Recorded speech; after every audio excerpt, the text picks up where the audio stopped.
Hey everyone, welcome back to the channel. Today, I'm going to show you how to create a Facebook profile frame using Canva.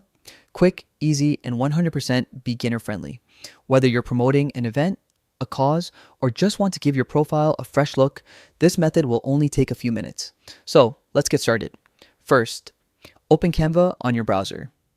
If you don't already have an account, signing up is super simple. It just takes a minute. Once you're on the homepage, go to the search bar at the top and type in Facebook profile frame.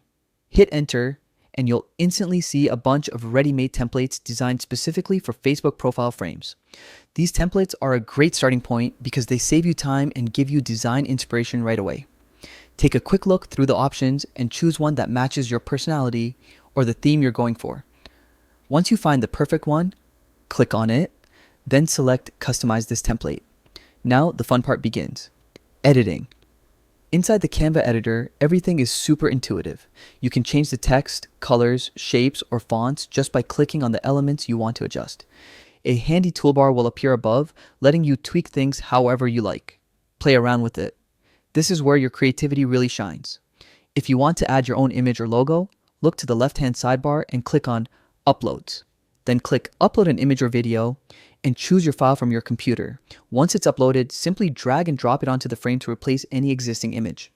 Canva automatically fits it perfectly into place. It's that simple.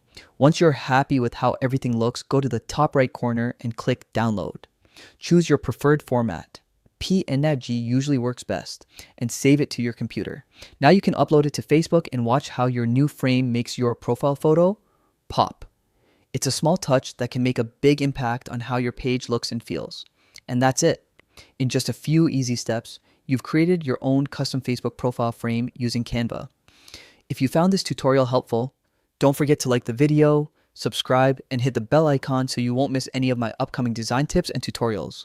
Thanks for watching, and as always, happy designing.